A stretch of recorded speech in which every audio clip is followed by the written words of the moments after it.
Welcome to the Vantage Fit Corporate Wellness Podcast.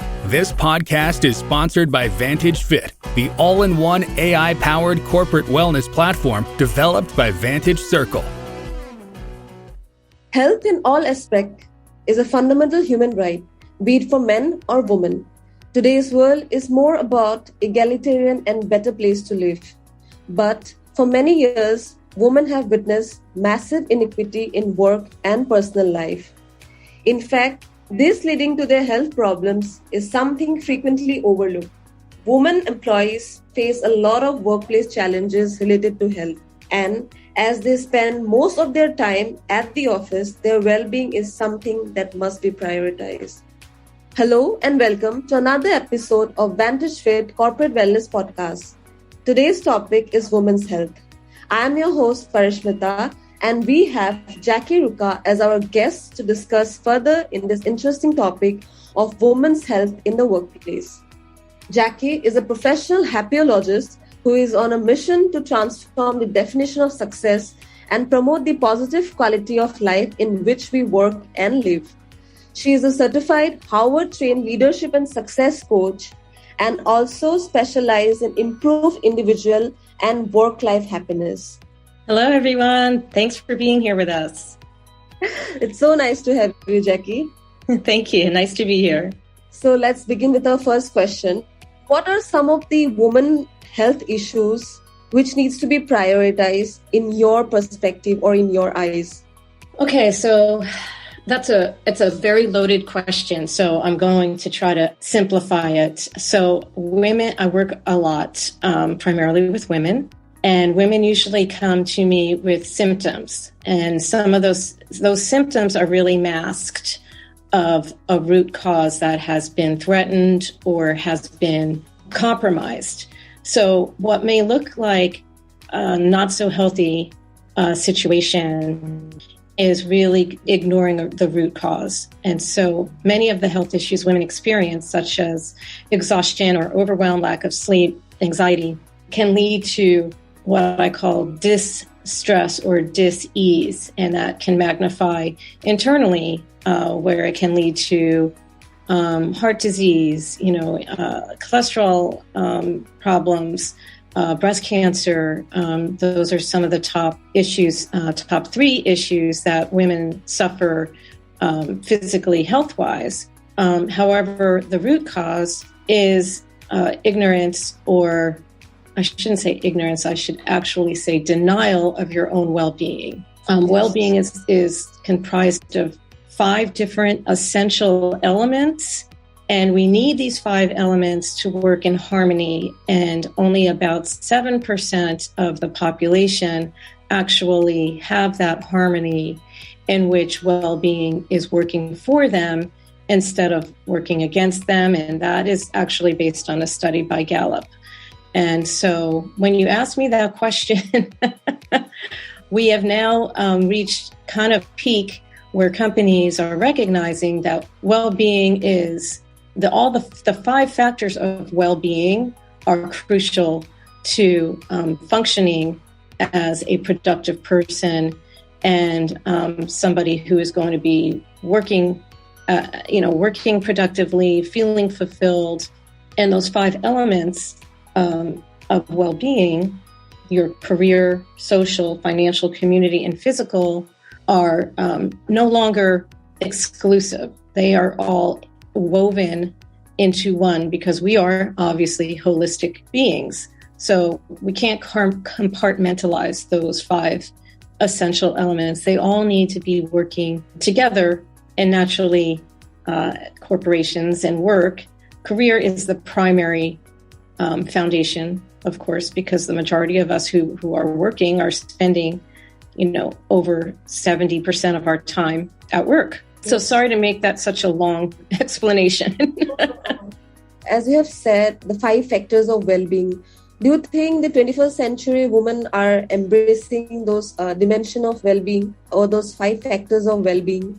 I think women have been embracing them. I think COVID definitely magnified that because it gave women more time to take a look at themselves. And I think peak awareness and self-awareness started taking place for everyone, for men and women, because they were at home more. They're spending more time with their children and their pets. They're spending more time recognizing that how important their community is. They're spending more time on a spiritual level. They're spending more time recognizing, their financial health as being important. And that is also linked to your career health. And working remotely became, the norm until it didn't. And working remotely had been more favorable in some respects for women. Then again, childcare became an issue. So more and more women started doing, homeschooling. And many women started leaving their jobs because their role switched from, being a career woman to being a mom. And now that women want to start coming back into the workforce, they prefer, either a hybrid model or working remotely because it has the advantages of the factors of where well-being can actually work for them as opposed to not. So do you think these socio-cultural, factors are affecting women well-being in today's era? Like as we have said about COVID and how women has to deal with everything, their household work, professional life, maintaining their career or personal life. So do you think this society thing or the social cultural constraints are, restricting them? Well, as I mentioned, career well-being is the foundation of our overall well-being. So if women are not thriving and in their purpose, then it's proof positive that her mental, emotional, community, social, physical, and well-being is going to suffer. And so there's a resistance that starts to take place. And companies are starting to, more and more companies are starting to invite wellness in the workplace. They're trying to form more of a work-life balance. They may have talked about it for a long time, but they never really had anything that was in place or that they modeled. And so, now women are becoming more cognizant of where they want to work and the kind of culture that is going to be a better fit for them. And it's much more attractive for women to want to navigate toward an organization where wellness and work-life balance and PTO time and forming a healthy, non-toxic way of working is going to be much more attractive. And so now the demand of and this resurgence of the great resignation is really now the great reshuffle. Now more and more people are looking for, jobs and work cultures that are going to fit their well-being profile. And based on that, companies are wanting to hire talent. But hiring great talent doesn't necessarily mean, yes, I want to hire this person, but companies still have a toxic mentality of what they want, but what they can afford. They can have it. They have champagne taste, but the beer budget is not going to work. And so many women end up in jobs where they're finding things are falling short, or they took a job that they shouldn't have, or the money may have been great, but the company culture didn't. And I advise women to go on a site that I think is really helpful, and it's called verygodboss.com. And that's a great community and forum for women to really voice their frustrations or ask questions about how to deal with a toxic manager or boss, or I took a job that I kind of regret taking and now I don't know, where I should go next, or I have 3 interviews with 3 great companies and I'm not sure how to choose the way. All of these are important right now for women because, we don't want to have to tolerate any longer and compromise ourselves. Because when we, compromise ourselves like we have for many, many years, women have finally reached the boardroom and we finally are at the table. And at the same time, women are multitaskers. We are very good at multitasking. That's why women make great CEOs, right? Yes, absolutely. We have many examples. Yes. In that, yes, of course. Yeah. So I was actually about to ask this question, what you have been saying. I think I got my answer. How workplaces today are supportive or showing their support to their female employees' health, and especially after COVID. But I think you gave me the answer. Yeah. Well, I think that's part of the answer. I think the other part is also how companies are rolling out PTO time, paid time off, for example. I've noticed some companies only allow for paid time off after you've been working there for 90 days or 3 months. Well, that isn't reality. Women have children who get sick. Women have, menses issues. We have doctor's appointments. We have families to support. We've got a lot of moving parts. And if those moving parts, aren't in place while we are at work, then usually, the decision maker, if dad's not available or you don't have an available spouse, then, the mom becomes the primary caretaker. And so I'm giving this example because I've noticed companies who offer PTO time and it's, wonderful that, but you can't use your PTO time, when you first get hired for 3 months. And to me, that's kind of trying to leverage.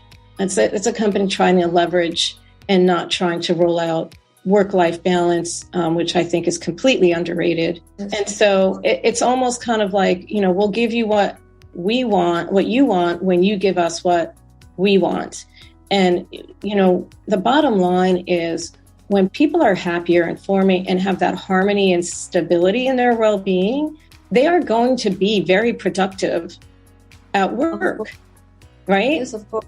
Yes, balancing both the things, not just, physical or mental health, but spiritual health also, right? Because sometimes it's not just about, about the kids, but what about us who goes through other physical problems like, periods, this and that. It becomes a lot in the plate. Well, I think, we also as women have the tenacity to put others before ourselves. And then, at the end of the day or at the end of the week, we're tired, we're exhausted. We don't have the me time that we want because now we've spread ourselves so thin that, you've got other things to do on your days off, like laundry and meal times and food shopping. And, unless you have someone helping you in the household with those things, or you're sharing those tasks, you still have another job. And that's, your job at home. And so it can cause you to not feel good. It could cause you to feel burnt out. It could cause fatigue. And having those mental health days or paid time off availability can really help you, and feeling and knowing that your company has your back, because you want to be as productive and 100% available to your job when you are there. And if you're not feeling 100%, you're not going to produce, in which a company anticipates. So I think anticipation of not having that can only induce anxiety for women. It can cause depression. It affects our mental well-being. And then that three-legged stool, our mental, emotional, our thought, I call the three-legged stool our feelings, our thoughts, and our actions become unbalanced. And and so that three-legged stool, or the harmony in which you want that to happen for yourself, your thoughts, your feelings, and your actions are all working in system together, then you can feel good. And when you're feeling good, good things happen, right? Yes, of course. So do you think the health of women gets neglected in the workplaces because of these various stigmas that are attached to it? I think that's a great question. And I think that brings on the whole feminine, masculine way in which people operate and work. And, corporations are very much known to operate in a masculine format. And I think some, and I'm not trying to downplay men whatsoever. I think it's just a energy in which you can choose to work or been programmed to work. And I think that the feminine masculine energy, when it's working well together, is a win-win. And how you communicate with others and how you work can be very, very different for some organizations versus another. So I'm just going to give you an example. And I'm going to circle this back around to your question. Okay. Some companies are very masculine. They're very sales focused. They're very action oriented. They want production. And it's not so much about the people. It's really about the numbers. That to me is a highly masculine operating system. And it kind of denies people of, their thoughts, their feelings, and their actions. And if you don't have the systems working properly and in place, there are going to be gaps. There's going to be issues. Then there's the more feminine approach, or a more balanced masculine feminine approach that is serving. You're serving customers, you're helping customers, you're focused on company values that are in alignment to your own values. And that is where it's a culture that is working well with everyone. And so when you're working on the more masculine type of company culture, I have found that people can only perform up to a certain extent unless you're going to offer the wellness tools and PTO time and other types of well-being support for that very masculine, sales-oriented company to function as a whole. And then what happens is companies start losing good people, or they're maybe even not hiring the people that they feel are going to get the job done because they want these very type A people. But yet type A people burn out just as much. And so, yes, women's health is not necessarily being focused on or addressed depending on the company culture. Yes. And I think, that has a huge effect on your own internal values as a person. I think when you go into a company culture, women have to check in on themselves and write out what your values are, because your core values is what you would like to match within an organization that's going to feel good and right to you, and roll out those core values in a way that it's not just it's a show and tell. It's not just, they don't just show it, they do it. They are it. They back it up. They follow up with it. I think flexible work culture should be the core value. Mm-hmm. Yeah. So yes. Something we really need in today's working environment. Culture should be flexible, because it's not about the culture of growth, but it's not just about the growth culture. It should be flexible, positive, and most importantly, embracing. Yes, absolutely. And so those are about the numbers. Yes, and those are core values that are important to you. And for another woman, it might be similar, or they may have something that might be a little bit different based on where they are in their career. Some women who are very leadership focused, who really want to climb the corporate ladder, that's their focus. That's important to them. They may want that competitiveness within the organization. They may like that type of core value. It fits their career goals. It fits their trajectory of where they want to see themselves in their career. And so it's going to be different for, every woman and, based on where they are in their lives. And so, if you're in your 20s or 30s, or your late 20s and you're hitting your peak career in your mid 30s, then having that competitiveness within the organization, you may thrive on that. That might be something that makes you jump out of bed in the morning and you absolutely can't wait to be part of that. And maybe that's the team culture in which you like being a part of. And that's great because it works for you. So, and then there's other women, and like you mentioned, where flexibility is key. And that's what helps you to thrive. And so I just always encourage women to ask yourself the important questions. What is it that I want versus what is it that I don't want? Many of us focus on what we don't want. And then that's the very thing we end up attracting, right?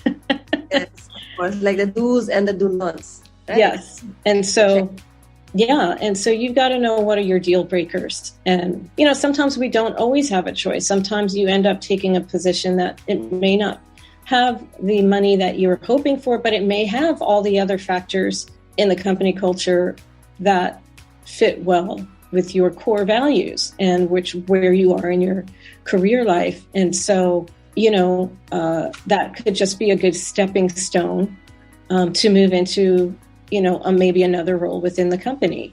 It's all a matter of self-awareness.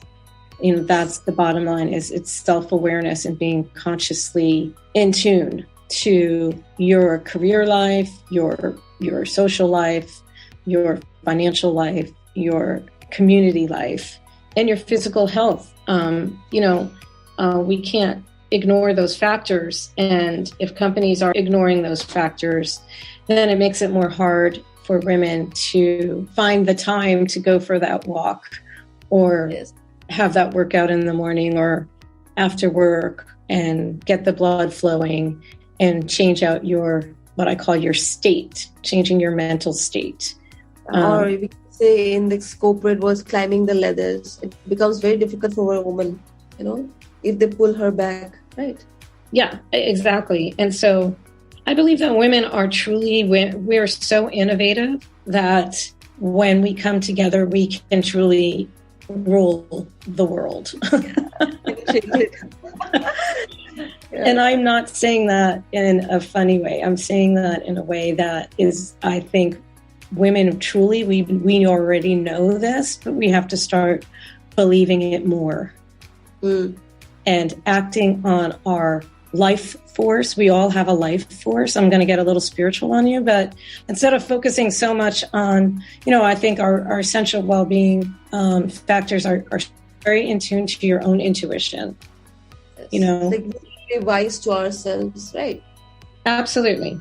And I think that more companies that are laying a wellness foundation are offering ways in which you can learn to practice meditation or how to take a quality 10-minute break or, having a team approach to doing a wellness activity a week, whether it's the team is going to go for a 20-minute walk or celebrating wellness in a way that you're recognizing team members and some of the wellness ways that are working for them. Maybe they're just incorporating more water and fruit into their daily life. Maybe they decided they're going to walk every single day and do, 7,000 steps. Like they're measuring their wellness and it's working. And companies are celebrating that with their team members. And that is just a more conscious way to offer inspiration. And I'm not sure companies are recognizing how inspiration is so key to motivation. Because without motivation, motivation is kind of a crock. If you are not inspired and you're not taking inspired action, motivation falls flat on its face. Do you think can corporate wellness programs help with dealing with health issues of women in a very greater perspective? I think in general, it's so funny because I've been in the corporate world, in and out of the corporate world, but for most of my life, I was in the corporate world for 25 years. And I started out my career in mental health and working in psychiatry. And I was tasked with a project to start an employee assistance program, what they call EAP program, which started way back in the 90s. And that became like the resurgence or the surgence of wellness. And if we offer employee assistance programs, then people are going to learn how to stop smoking or learn how to manage their diabetes or have someone that they can talk to about their, a problem or issue at home. And so that became real popular. The only thing is it wasn't utilized well. So even though it was rolled out in organizations, it's not successful if it's not utilized, right? Yes. And so then this kind of rolled into having wellness and well-being being, paramount to corporate health and equity in the workplace and diversity and inclusion, and all of those things started to bubble up and be more and more recognized because more and more populations of people don't have the traditional gender roles that we have been accustomed to over the years. And so companies that have been at the forefront of having all of those things involved in their organization are companies that are celebrating people. They're celebrating who they are and what they stand for as individuals and embracing them, like you mentioned, within their organization. And they feel that they matter. And so wellness was kind of had a stigma, or I should say employee assistance programs had a stigma because people were scared to talk about their mental health. Yes, I was about to ask this. Do you feel they feel embarrassed to come forward to discuss their underlying health issues and the company will provide them support? Yeah, I think more people were feeling self-conscious still till this day that it's going to get into their personal information is going to get heard incorrectly, or it's going to be found out, or they could potentially lose their job because they're unhappy with the manager, or they're unhappy with a certain factor in the way things might be operating within their area of the company that they work. And so then they don't utilize it. They don't feel comfortable. And then, all of that is set up for what? It's not being used to its fullest. Yes. And so, companies that promote meaning promote wellness within their organization, I think it's really important. I think it should be a weekly thing. Yes, of course. Even a daily thing of saying, hey, if you've got things going on at home and you don't have anyone to look at, to talk to about it, even if it's just for 20 minutes that you just need to be heard, please, utilize our wellness program. That's, what it's there for. Yes, I think, if you're having really heavy, not to get too vulnerable or graphic, but I went through early menopause in my 40s. It was traumatic. I had to take quite a bit of time off because of just constant bleeding. And it was almost uncontrollable. And even my doctor didn't know what to do. And so I turned my health around. I flipped it on its head. And it's not because I didn't believe in traditional medicine. It's because I recognized I had to take my health into my own hands because of what was available to me was just kind of surface availability. I had to go deeper into recognizing what was right for my own health and body and mind And I turned to alternative, natural methods to heal my body and heal myself. And it wasn't, my company did not offer that, and would it have been nice to have that available to me, or have an outlet in which to have a mentor or somebody offer some things instead of me trying to navigate and figure it all out by myself? Yeah, that would have been great. It probably would have saved me a lot of time. And, so those are things that I think where women's health is being ignored. And I don't always think it's on purpose. I just think it's companies' lack of understanding, and they don't know what they don't know. Yeah, like they provide on mental health, somehow you think that it's been lacking, right? Well, there's always more to an individual, right? Like I said from the beginning of the podcast, we as individuals and women, we present with symptoms. My goal in helping women to thrive is to find the root cause, because the symptoms are really what's masking the cause. So let's fix or form a solution to the root cause, because then those symptoms are going to start to fall away. And so until you peel back the layers and get to the root cause, are you going to really truly understand what's happening? So I'm just going to give you an example. I had a client who was very unhappy in her job, and her marriage was falling apart. She wasn't sleeping well.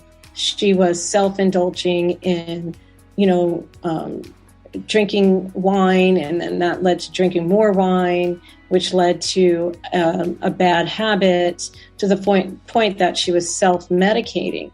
She was in denial of the fact that she felt as if she had to be a producer, she had to be a performer, she had to be the good employee and maintain her employment, as unhappy as she was, because she realized that company really was not a fit for her anymore. It no longer fit her core values.